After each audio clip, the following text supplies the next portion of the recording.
everyone. I'm John Evans. Welcome to another episode of One on One. Devontae Cacok has solidified himself as one of the best players to ever put on a UNCW basketball uniform. At 6'7", he's grabbed more rebounds than anybody else in the history of the program. In fact, as a junior last year, he led the country in rebounding. The year before that, he was the best in the nation in field goal percentage. But when you ask this impressive young man about those accomplishments, he smiles, shrugs, and says, "Those are just numbers." Those numbers may not have happened, though, had it not been for a broken wrist. Devontae Cacok, welcome to the One-on-One with John Evans podcast. Thank you. I'm glad to be here. I'm glad you're able to find the time in your busy schedule. A lot of things I want to talk to you about. Number one, does it ever get easier? People going, "Whoa, you're tall." Well, I've kind of gotten that since I got this tall. And even before, like, basketball was really a thing for me, I kind of just got used to everybody looking at me and people like, "Wow, how tall are you? Do you play basketball? Where do you play at?" type stuff like that. But over time, I just got used to it, and it's something that it's just become a part of me now, so it's nothing too crazy. Did you have a growth spurt at any point in time? I remember growing up, I was taller than a lot of the other kids early, and then I kind of plateaued out. Yeah. When did Devontae all of a sudden start getting taller than a lot of the friends and other kids in school? So 8th grade, I think I was about like 5'10", 5'11", somewhere around there. And then going into my 9th grade year, that's when I hit my growth spurt. I hit about like 6 to 7 inches after that. And it was kind of crazy how fast it happened. And then, of course, growing that fast, I had a little bit of a small frame, but I kind of had to just gain a little bit of weight to try and even out a little bit. But over time, I kind of got it, but it did happen crazy. Like, my knees were hurting. I had a lot of different pains going on throughout my body and stuff like that I wasn't used to before. But once I kind of went to the doctor and figured out what was going on, they told me, like, I still might grow a little bit. Even then, I was just like, I would take the inches because I kind of need it. And then once I started playing basketball, it just kind of worked out for me. Why didn't you play basketball at a young age? Because of your frame? I mean, did you not have the idea to want to play basketball? Because you didn't start playing until like 9th grade, right? Yeah. Well, I never really thought about basketball ever until high school, really. And basketball was not really my thing at all. I was more of a football type of guy. Football was like my main thing. That was the one thing I really wanted to play. And then it just kind of, the timing of me playing football, me breaking my wrist, I don't know if you knew about that, but broke my wrist. And then the basketball coach in my middle school at the time came up to me and asked me a little bit about basketball, if I ever played. And I didn't know anything about basketball. I didn't know how to play it. I didn't know what it really was. I just knew it was a basketball rim. That's about it. But he said he wanted to teach me a little bit of things, and from there it kind of took off. And if it really wasn't for him, that coach at the time, I wouldn't be playing basketball right now. So it's kind of crazy how things happen, and the timing of things, how it happened, and meeting people at the right time, and just stuff like that helping me to get to where I am today. Is that Coach Brooks, Ernest Brooks? No, it's actually a middle school coach. His name is Coach Tucker. Okay. Yeah, he was at my middle school, Sequoia Middle School in Riverdale. Yeah. And every time I go back home to Georgia, I try to go back and see them. And it actually wasn't too long ago. I went back to the middle school, that same middle school, and was able to talk to the kids a little bit and just kind of give them some hope, because not a lot of people out of Riverdale make it out. So it was kind of good to talk to them and show them, like, I used to be one of them, and just try to give them the motivation, like, if you just work hard, you can do and accomplish a lot of things in life. I've seen some videos of you talking to schools here, going in and talking to kids. What is your message? Because obviously when they hear, wow, basketball player, and then they see 6'8" basketball player, once that wears off, what is the message that you try to get to them? Because they're going to look up to you, not just physically, but, hey, you've taken the time to come into my class. What do you try to get across to them? Well, the main thing I do try to get across besides basketball is academics. My mother, she was really big on my academics. I remember when I was little and I came back from school, she checked my grades, made sure everything was on point, and if it wasn't, there's going to be some type of consequence. So my mom, she it kind of started with her, and me realizing how important grades really are really did help me to doing a lot of things. And you may not know it, having a bad grade here could set you back later on down the road. But she started that, and that's kind of the big thing I try to give out to these kids nowadays, that education is something that nobody can take away from you. Like, and for me, sooner or later, basketball is going to stop. And then I'm going to graduate from UNCW with my degree, and that's something that not a lot of people have. And that's something that nobody can take away from you. And doing your best in middle school, doing your best in high school, doing your best in college, being able to get those grades and stuff like that to help you in your future besides other things like that, it can go a long way. And I also try to tell them, like, especially the kids here in Wilmington, that for me, if it wasn't for, like, basketball, I wouldn't be able to get this education.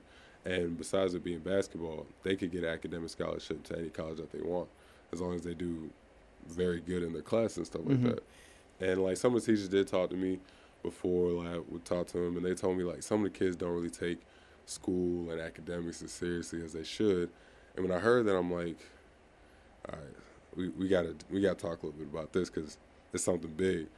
And I did want to be that one person to try to encourage and tell kids, because some people do look up to me, and to hear it coming from me, I think it does go a long way for them to kind of understand what I have, or what's good for them. Yeah.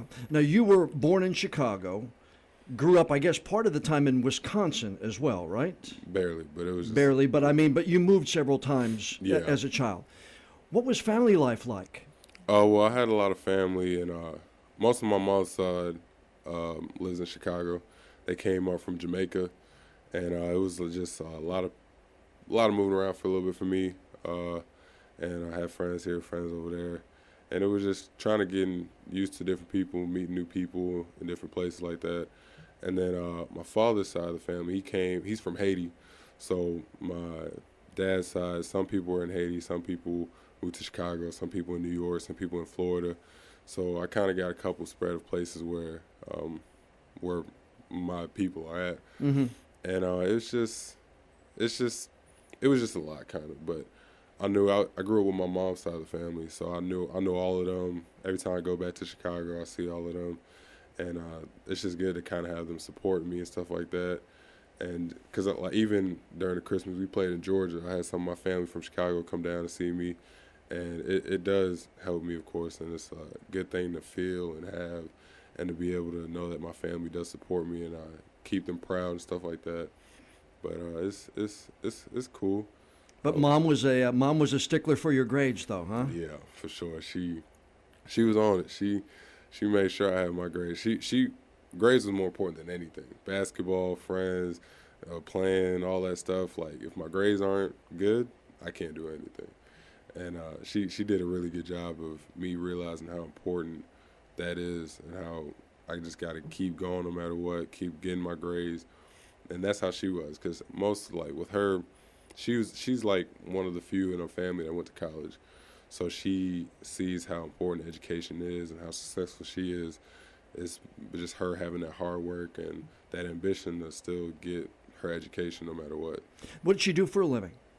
She works in financing. She was working with this computer company in Georgia, and she's worked for many great places, Granger, Allstate, all different places, and she's just been successful. Like, and that's the one thing when I think of my mother, I think successful, because she's independent, she's strong, she does everything, she makes sure things are done whenever she needs to, and she never settles. She's a hard worker, and I think I get that for sure from her. Did you ever have a thought about maybe wanting to go into business? I mean, growing up, did Devontae have any dreams about what he wanted to be? You know, some kids want to be a fireman, some kids want to go to the moon or whatever. What did a young Devontae want to do? I know you were interested in sports, but any thoughts about what you wanted to do as a grown-up when you were a kid? Not for sure, but coming into college, I did start my degree in business, and but that kind of went a little bit sideways for me. But I decided to change my major a little bit. But I do kind of want to follow my mom's footsteps in the business aspect of things. And the corporate world nowadays, there's so much type of business things going on. Mm-hmm. And I feel like just staying in that guideline, staying on that track would definitely help me out and stuff like that. So that was kind of my idea before sports. How did you break your wrist? I knew the story that you were a football player and you got hurt and then trying out to play basketball. But how did you break the wrist? So it happened while I was playing football. We had a game. I think it was like the third game of the season, and I can't remember exactly what happened, but I do remember I kind of got hit one time and then I fell on it, and it just kind of cracked backwards. And once I just kind of heard the crack in it, and I didn't know what was really going on. I just kind of laid there for a second. My coach was like, lay down, lay down. And the principal at the time at Sequoia Middle School, he brought me to the emergency room. And then my mom came, and then they kind of told me what was going on. And, of course, when they told me it was broken, I'm like, hey, that's tough. Like, it's the third game of the season, and I'm not going to be able to play. By the time we got done healing, the season's going to be over with. But it was just kind of, like I said, timing of everything, because if it didn't happen then, I might not be here right now. Right. But I put the cast on, everything like that, and just took the time for it to heal. But me being kind of hard-headed, I still wanted to play my last game in middle school. So I had my cast on, we wrapped it up, and I still played that last game. But I was happy I was able to play and just finish out on my football career, at least on the field, at least not on the court. Had you gone to camps in the past, though, right? Basketball camps, and from what I did some research, maybe they kind of told you were a little undersized and kind of gave you a little incentive to want to be better as you started that whole growth spurt thing? Yeah, and I didn't really get much of my criticism until I moved from Riverdale to Alpharetta and started playing basketball up there. And there was a lot more, of course, exposure in Alpharetta in North Atlanta than there was in Riverdale. And people saw me, and people did criticize me and said I was too small. And some of the camps that I did go to, it wasn't too many. I really only went to a couple from my junior year to my senior year of high school.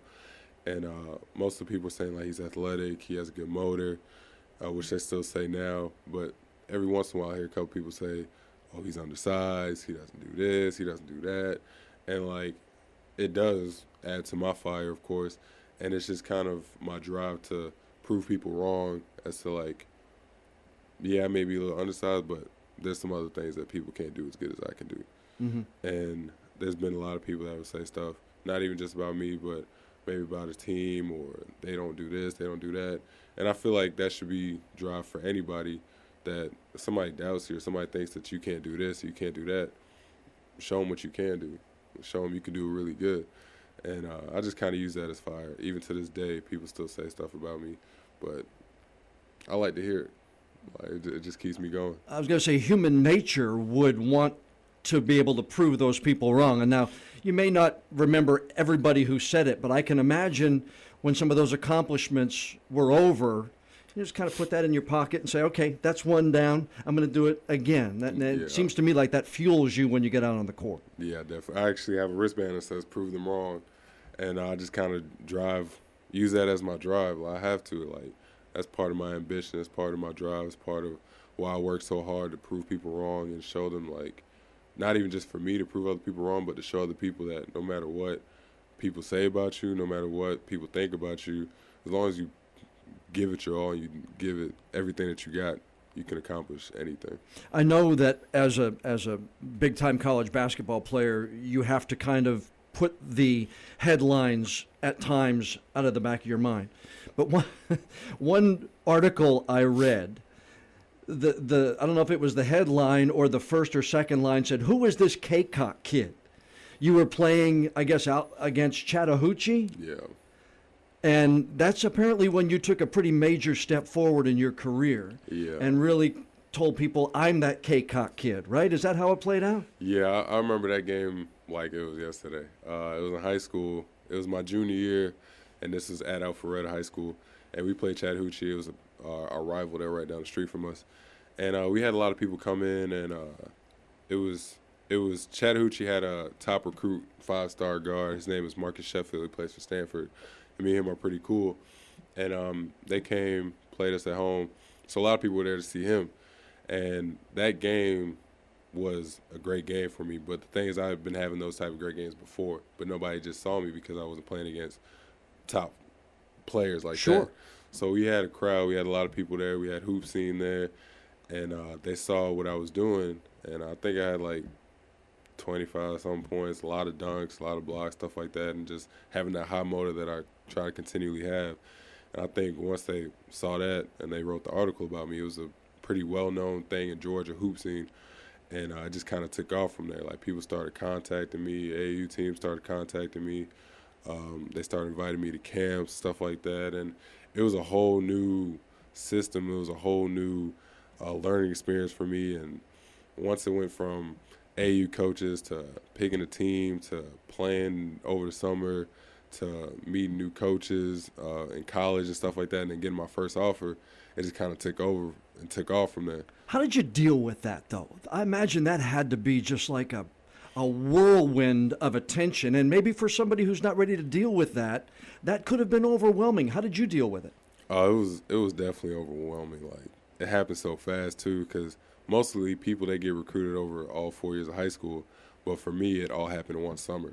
Like, from the beginning of my junior year, nobody knew who I was. By the time I went into my senior year, I was committed to UNC Wilmington, and it was just, I think I had a good support group. I had my mother, I had Coach Brooks with me, I had Coach Miller, my AAU coach, and I had my high school coach, Coach Hurt, and we all just kind of took it all in. We had like a list of schools that had offered me. We wrote down everything as to what is positive and negative of each school, whether it be, is it too far, is it too close, is it too small, is it too big, academics, stuff like that. And with all those coaches and my mom having all the knowledge of what information we wanted to go over, it kind of helped me out, of course, to break down and make my decisions and where to go on visits and stuff like that. And like I said, it was of course a lot. I remember being on the phone until whenever, talking to new people, talking to coaches, talking to AAU teams that wanted me to play with them. But I think I handled it really well, and I think, of course, having that support group with my coaches and my mother to help me out really was beneficial for me. Can you see how maybe for somebody who doesn't have that support system, how overwhelming it can be to somebody who maybe doesn't have the mom, the coaches, and the trust that you had in your support system? Yeah, I can only imagine trying to go through this by yourself. Like, it's so much stuff. It's so much stuff that it's a new business, basically, that you have no idea what you're getting into. And going into something like that alone, it could just be, I could hardly imagine that. But I'm just blessed that I was able to have that, for sure. Talk to me about Coach Brooks. Now, he apparently was really hard on you, to what I read, but beneficial to you in the long run, correct? Yeah, and Coach Brooks, Coach Davis, he was my first head coach at Charles Drew High School in Riverdale. Those coaches and Coach Keats, they all had that hard-nosed mentality on me. And those three coaches really helped me to develop my game and to push through tough times and stuff like that, because it started with Coach Davis at Charles Drew. He broke me down. He was the first one to break me down. And, like, he broke me down and built me up from my freshman and sophomore year in high school to basically having my type of confidence in myself my junior and senior in high school. And just him being able to do something like that for me kind of opened my eyes, because, of course, at the time, I was young. I didn't know what he was doing. I thought he hated me. But once I realized what he was actually trying to do, he was trying to get the best out of me. And he knew I was capable of having that. And me and him, we have a great relationship. We talk every once in a while. And I saw him last time he was in Georgia. And he sees, like, everything that he pulled out of me. He's the one that started it for me. And I take that with me every time I'm on the court, as to having that confidence in myself and knowing what I'm capable of doing on the court. Mm-hmm. And him having that faith in me just really helps me having faith in myself. And Coach Brooks the same way. He was the one known for hard work and really worked you hard. Yeah, Coach Brooks, I met him in Alpharetta, and he basically I'd known him throughout my junior year, and then after I got done with high school at Alpharetta, he said he wanted to work me out, and I didn't have any trainer or anybody, and he's the only one that offered me some type of help that, of course, wasn't charged or nothing like that. So I was like, sure, let's do it. And he broke me down too. He broke me down to, like, we had some crazy workouts. We were in the weight room, straight to the court, stuff like that. And this is after the season. I'm like, yo, like, what are we doing? Like, really? we got to do all this. He's like, yeah, D, I'm trying to train you for the college, because he played at Alabama. He was a walk-on at the time. But so he knew basically what you were going to get and was trying to prep you for it. Yeah, like he's been a practicer, so he was like, I'm gonna get you ready for college. And it was some long nights. It was some crazy days when I was just straight up tired. I'm laying down on the ground just like, yo. How close did you come? Did you ever come really close to just saying, I'm done? Oh, it happened one time. It was one time he was working me out. It was crazy. And I'm literally, I feel like I'm about to die. I'm like, he's like, keep pushing. And, like, I'd actually quit. Like, I was just like, I can't do it, coach. I can't do it. And then he sat there for a second, and he looked at me like, okay. And then I think I got up. I was like, let's try it again. He was like, hold on, D. You can't quit on me again. Like, this isn't a try it again type stuff. Like, you got to push through no matter what. Like, you can never do this again. And he told me if I ever quit on him again, he's never going to work me out again. And I still hear it to this day. I'm just like, all right, I can't quit. And, like, not even just in the workouts just with him, it's everything now. Like, whether it be me doing my regular workouts here, or whether it be me doing some of my schoolwork or something like that. Like, if I quit, I'm not going to have another chance. And that's a part of another thing that keeps pushing me as well, knowing, like, I can't quit, I can't stop, I got to keep pushing. And once I push and keep pushing myself, I'm going to feel a lot better at the end. So me learning that from him really helps me out for sure. That's a pretty hard lesson for a 17 or an 18-year-old kid to take in and learn from.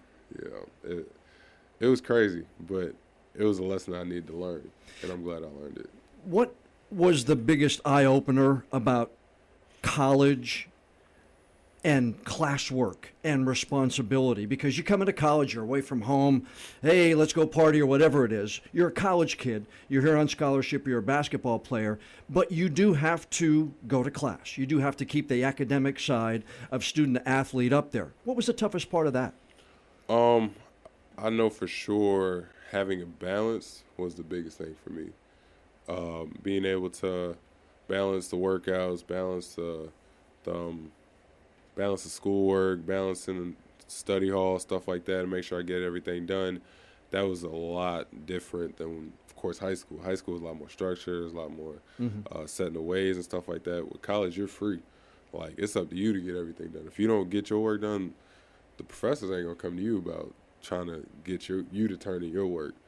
And it was me just kind of being organized and, of course, talking to my academic advisor, trying to stay on top of things, which I still do now, and just kind of being productive and proactive and being able to write down what I got to do this week, write down what's due next week, make a plan on when I'm going to finish my assignments and stuff like that, plus knowing when I'm going to do my extra work for basketball, stuff like that, knowing when we got practice, weights, when I can get extra workouts in and stuff like that. So it was all about having a good balance. I didn't want to do too much of one thing and not focus on other things, because then I'm going to end up lacking in one spot, and then it's going to end up bringing me down later on. So it was really just me having that balance and making sure I knew what I was doing and having a good time structure for everything. I'm gonna cut half that sentence off and then say having a good time. Is there time for a social life? Is there time to have fun? Or with everything that you've got, are you focused on studies right now, basketball? Studies right now, basketball? Well, like I said, too, it's about having a balance. You don't want to have too much fun, but you don't want to be straight into one simple thing. You want to have a good balance. I want to have a good balance of knowing when is the right time to have fun and when is the time to lock in and focus on basketball or academics, stuff like that.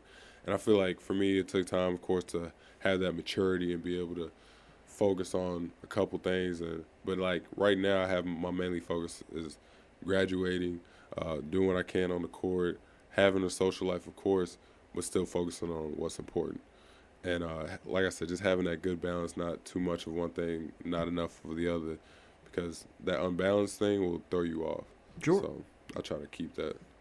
You know, I could sit here and go over all the statistics, leading the nation in field goal percentage as a sophomore, eclipsing 1,000 points as a junior, setting the rebounding mark at UNCW. How difficult is it to balance when you're starting to see some of the successes that you had? As a freshman, the team did well. As a sophomore, you did well. As a sophomore, you got 1,000 points. As you're balancing all that, how high or how difficult is it not to get, wow, I'm Devontae Cacok. I went to the NCAAs. I scored 1,000 points. I led the nation in field goal percentage. Who balances you in that way? I think I really do hold myself accountable as to not over exceeding my success. And I know I've done a lot of things, but I don't let it get to my head. I don't let anything really make me feel like I've done something greater than anybody else, because I still have a lot of things that I could accomplish. I still have a lot of things that I could work on my game and stuff like that. And yeah, I may have done a lot of things, but I like to stay humble. I like to look at what I've done and be like, I could do better. There's still more I could do. There's still more I could do to help my team. There's still more that I could do to help, not even just on the basketball court, but help other people off the court. And just kind of having that accountability to myself as to, yeah, I'm Devontae Cacok, but I can help a lot of other people as well. And I really try to keep that, and I try to not let the statistics and stuff like that get to my head, because at the end of the day, they're just numbers. And that's all that they really are. And I try to just have my head on my shoulders and just stay focused on helping my team and helping other people. And I get more joy of doing that than just looking at stats and thinking like, yeah, I did that, or I'm Devontae Cacok, I can do this. Because I'm not that type of person. So I kind of... You're an impressive young man, because most 19, 20, 21-year-olds would, go on Instagram, basketball, 1,000th rebound, here it is right here, or get the... And that's just human nature, I think. Right. Don't you agree? Yeah, I definitely do agree. Some people, of course, I feel like some people in my position, they would handle the success a lot differently than I would. And I kind of do think about that sometimes. But I do think about it as like, I'm not them and they're not me. So I got to handle this the way I would want to handle it. And like, I do get that too from my mother. Just having a success, but being happy with the success. And not letting it go overblown and having it go to my head and stuff like that. And people to this day, they'll ask me like, yo, like, Devontae, you really did this. And I'm like, yeah, they'll be more hype about it than I am. Mm-hmm. So it's kind of crazy, of course, to see it, but... Like the guys in the sports information office who are pumping out all those headlines and press releases, right? Yeah, like, it just keeps on coming, but, like, I just try to just... Like, of course, it's fun to have. It's good to have the stats and stuff like that. And I'm definitely proud of myself for seeing where I came from my freshman year to my senior year. And I just pride myself in knowing, like, this all happened from hard work. So as long as I keep working hard, especially in the next level, I'm going to just keep doing as much as I can. Before each game, is it true that you write down a goal? It's not true that I actually write down a goal. Or do you set a goal? Yeah, I have goals set for each game. So the beginning of the season, every season, what I've done, I learned that in order to accomplish things or to get somewhere, you got to have a plan. So you got to have goals in order to reach that end goal that you want. So for me, I have individual goals for each game, and then I have goals for the season as a team. So each of those are the same each game. So I started off with the goals that I have, and actually for this year is the same as last year, and it's hard to believe that I really didn't even reach my goals like that.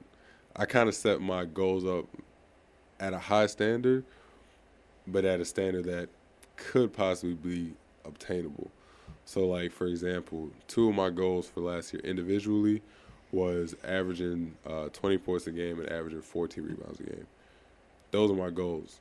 I didn't accomplish it, but I was pretty close. Yeah. And if you look at the rebounding, I averaged, I think, 13.5 last year, and I led the nation in that. But I had my goal set for 14 a game. So I set my goal up high enough to, like, it's still possible. It still could have been possible last year for me to do that. I still feel like it's possible for me to do it again this year. I just got to keep working and keep doing as much as I can in that aspect of rebounding and stuff like that. And then for my team goals, I have it as like I want to win the CAA tournament. I want to go back to the NCAA tournament. I want us to have a certain amount of wins. Stuff like that carries over for like the full season and us as a team being successful together. So that's kind of how I broke down my goals. Mm-hmm. Is it rebounding? Is it just sheer determination? Is it right place, right time? Because I've read CB said in an article that, rebounding is just me against the other guy. Whoever wants that ball more is going to get it. But I would think that if one guy's in a better spot than you, it's going to be easier for him to get it. What is your philosophy? Is it just flat out determination, I'm going to beat you to that ball? I definitely think it's that a little bit for sure, but also being at the right place at the right time. It's a balance. Everything's a balance. But I do feel like the way I rebound, I'm pretty good at rebounding outside of my area. So somebody might be in the right place at the right time, and I might be across the court, but I might still go try and go get it, and I actually might still get it over them just because I have that determination of wanting it more. And that's where it comes to having that drive and, oh, yeah, I want the basketball more than he does, so I'm going to go get it. So that's partly with it. And, like, sometimes I am in the right spot at the right time. Sometimes, like, I think even last game, Coach Burke brought it up to me. I got knocked down on the offense. We're on offense. I got knocked down. I was on the floor, and we shot the ball. Somehow I got up, jumped straight up, and got the offensive rebound to go back up to get fouled. And I was on the ground. So, and I saw it on the film, too, and I'm like, I don't know how I did it, but I did it. Yeah. But it's kind of like I had that determination, like, I'm going to go get that ball, even if I'm on the ground, stuff like that. So having that determination, of course, like, I want it more than anybody else on the court wants it. So I'm going to go get it. Philosophical question for you. When Coach Keats left, did you at any point in time come close to dropping out and transferring? It was a lot going on, of course. A lot of things were going through my mind, and it was just a interesting time for me. But I stayed, and I'm happy with my decision with staying here. Yeah, because you hear the discussions about, is it fair for a coach to be able to leave, yet if a student wants to leave, they've got to sit out a year. Is that fair as an athlete that you should have to wait a year if you want to transfer? That is an interesting topic that did come to my attention, how coaches can just leave whenever, but players do have to sit out. From the athlete's point of view, I'm curious as to what you think. I think there should be some type of thing where, like, if a coach leaves, the players on that team shouldn't have to sit out a year after that if they decided to transfer. Like, for example, we had a transfer come in under Keith, I believe, and he left, and by the time Keith left, his sit-out year was already done. So if he wanted to transfer, he was going to have to sit out a year again after he'd been recruited from that coach. So I think in that aspect, like, for sure, if a coach leaves, that players should be able to transfer without having to sit out for that year. But I do notice, too, like other sports, they don't have to sit out. I think soccer, you could transfer without sitting out. Other sports, swim, stuff like that, I don't think you have to sit out. But, like, football and basketball, I think you have to sit out a year regardless of what's going on. Should college athletes get a stipend? That's an interesting question, too. You've heard the discussions as well. I mean, some of these high-profile athletes, they sell Notre Dame, Oklahoma, UNCW jerseys with names on the back. It's going to the athletic department. You're getting a scholarship. You're getting an education.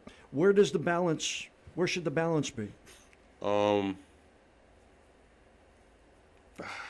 don't know. It's tough with that one because I do feel like the athletes for universities do make a lot of money for the schools, especially high majors. Like, they make millions of dollars for the schools. The coaches get paid millions and millions of dollars, and the athletes, they get scholarships and stuff like that.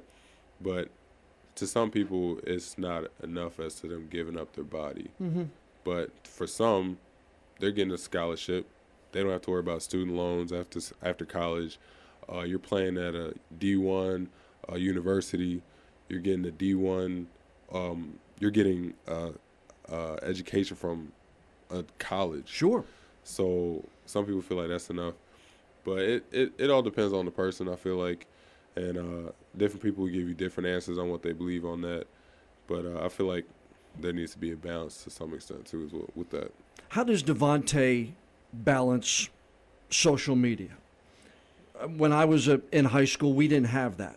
Now, everywhere you go, somebody's got one of those. Right. And when they see Devontae Cacok, wow, Devontae Cacok's most favorite sandwich at Subway is a cheese melt and everything else. How do you balance that? Because there are going to be people taking your picture wherever you're going. You may not even know it. So do you have to be on guard no matter where you go? Yeah, I feel like anybody that plays sports for university, they have to present themselves at a higher standard. Because people recognize us, people know who we are, stuff like that. And you don't want to be seen doing something that you probably shouldn't be doing. You want to be seen doing something that you should be doing and present yourself as a respectful person and stuff like that. You don't want to be seen doing other things that you really shouldn't be doing. And you represent the university. It's more kind of bigger than yourself.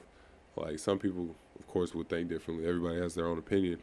But that's how I feel, and I feel like when I'm out, I hold myself to a standard. Social media, I'm not too into social media like that as some people are, but I do have like a little balance of it and stuff like that. And I do realize people recognize me where I go in Wilmington and stuff like that, and I want to make sure that I'm not really doing things I shouldn't be doing, which I really don't do anyway, but just making sure I know my surroundings and making sure like I'm representing the university in a positive way. Yeah, because on Instagram, you don't do a lot of posting. You do a lot of retweets of others with a saying or with something that you agree with, or say, "Hey, think about this." You're pretty limited on a lot of your social media interaction. Yeah, and like I said, I do that on purpose. I try to just stay in my lane and watch from a distance and stuff like that. And if I agree with someone or I think of like, oh, I can relate, I might retweet a little something like that. But I never really, like I said, I don't really get too much with the social media, because social media can be do or die for some people. Like you post the wrong thing and that could go a long way, and it could have been in a way that you didn't even intend for it to go. So I just try to be careful, and I feel like if I can't show my mother, then I'm not going to post it.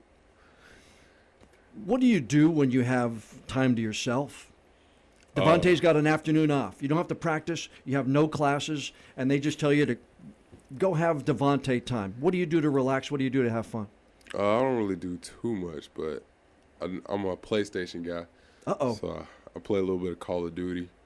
Are you good at it? Oh, yeah. I'm nice. I'm nice at the Call of Duty.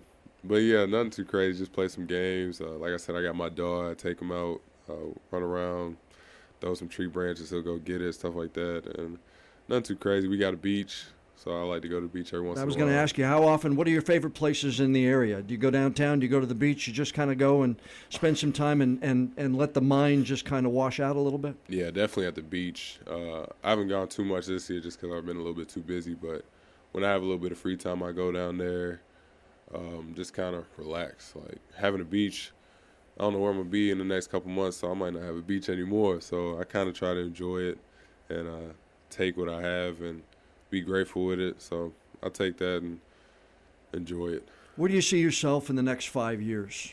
5 years from today, what do you hope to be doing? I want to still be playing basketball. 5 years from now, playing professionally, wherever it may be. I just hope that I'm in a good situation and I'm happy and playing for a good team that really wants me there. And where would that be? Here? Would that be overseas? Have you talked to experts as to where you might fit in the NBA, to where you might fit in overseas? What have the experts or those who you trust told you? I feel like I'm definitely able to play in the NBA for sure. And I feel like because of where I'm at in Wilmington, it's kind of considered mid-major and stuff like that. I just kind of need that chance for the NBA. And I do feel confident that I can play overseas for sure. And with my high motor, and people have compared me to Kenneth Faried and Montrezl Harrell and stuff, and us being undersized, but us having that motor and that drive to and having that athleticism really helps us and sets us apart from other people. But I definitely do feel like I have a great chance. And if I just keep working and doing as much as I can in the court, I feel like I can put myself in a good position. When you're out on the basketball court and fans are watching Devontae, what should they know about your mindset out there? They know that you're out there trying to score. They know you're out there trying to win. But what do you want them to know about your mindset on the basketball court? I want them to know that I'm giving it my all. I'm trying to put my team in a great position to win by me doing as much as I can on the court, whether it just be getting a rebound, getting a deflection, getting a steal, scoring, anything that I can to try to give everything to UNCW basketball and trying to make sure everybody understands that I'm for my team and I'm not for myself. And I've been like that since I've been here. I've never once tried to put myself before my team and anything like that. I try to make it as a team thing. And my freshman, sophomore year, I really saw that it's a team and we win as a team. Like the winning that we did back then, it was because everybody did their part, everybody did their role to the best of their ability, whether from the coaches all the way down to people on the bench. Like some people, like, they might not remember, but I was a bench player my freshman year. Like, and this didn't just happen overnight. It took so much time and hard work to get to where I'm at now, and I still have plenty of stuff I got to work on even more. But realizing where I came from being that bench player to being somebody that nobody really knew to becoming who I am today, that's partly why it keeps me humble and keeps me understanding that it's a team thing, and we all got to do this as a team. Like the winning and all that, it doesn't happen overnight. It takes blood, sweat, and tears to be successful on the court, and it takes everybody to buy into the program and buy into the coaches and buy into wanting to be successful. Do you hear the fans?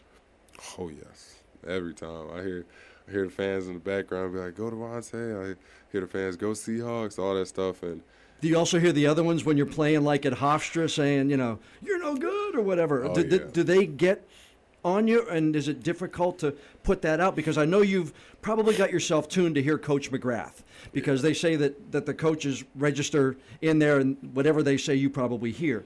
But how much do the fans either help you or maybe distract you at times? Oh, I've heard so much stuff coming up. Like the last 3 years, people kind of know who we are, who I am, stuff like that. So it's really just been easy to just kind of put it behind me. And like when they see that they don't get a reaction out of me, it kind of discourages them. So the negative talkers, right, of course. So that's just kind of like I'll hear it. Like I might laugh in my mind and be like, "Yeah, that was kind of funny," but they won't see it. But most of the stuff I just ignore it. Like that's what people have to do nowadays in the game. Like people gonna try and get stuff to try say stuff to try and get in your mind and stuff like that. And if you let them in your mind, then you're letting them win. So I don't have time to worry about what the opposing teams' fans have to say about me. They can say whatever they want about me. Honestly, like I'm not gonna do nothing. Like I'm just gonna show it on the court. So if anything, that might drive me some more to be like, all right, I got something for you. But like I said, I don't let it get to me. That's just stuff you got to tune out, and that's part of just being mature. Like some people, they hear some stuff, they be like, oh, like they really said that, and then they start thinking about the fans, and you're not worried about the game. You're not worried about your assignment and what we were taught from the coaches on what we want to do on the court. So you don't want to let other people outside the game distract you from in the game. And you don't want to let mom know that they distracted you, right? Because that sounds to me like that wouldn't be a good idea. Yeah, not at all. Not at all. Congratulations on all your success. You have done tremendously well since you got here. You became a basketball player that a lot of people look up to on and off the court, and we're glad that you have spent all this time in Wilmington. I think the city and this community has been better having you in it since you arrived. Thank you. I love being here. I'm glad I was able to make my commitment to UNC Wilmington and seeing, like I said, where I came from to being as successful as I am now. Just giving it all for Wilmington, and I love the city. I love the people. I met so many people since I've been here. It's been crazy, and they know that I do it for the city basically, and I just try to give it all that I have, and I pride myself for UNC Wilmington, and I always have. and you're going to be in the record books, the all-time leading rebounder. Congratulations on that. But I think long after those books and everything else like that are written, people are going to remember the impact you had. Devontae, thanks for the time today. I appreciate it. It's been fun to get to know you a little bit more and see the smile. Boy, you've got a smile that lights up a room, I'll tell you what. Thank you. I appreciate you. Thank you for having me as well. A big thank you to Devontae Cacok for sparing some of his time and coming to our studio for this week's podcast interview. You can watch Devontae and the Seahawks as they gear up for another CAA basketball tournament, trying to earn a spot back in the NCAA's March Madness Big Dance. You can follow Devontae on social media, on Twitter and on Instagram, and the Seahawk basketball team is also active on Twitter and Instagram as well. Before we go, I would like to ask you once again to please rate and review our podcast. Let me know what you think of the work we do here every week. Your ratings and reviews do go a long way in helping with our listings on the podcast apps like the one you're using right now. I'm John Evans. Thanks for joining us for this week's episode of One on One.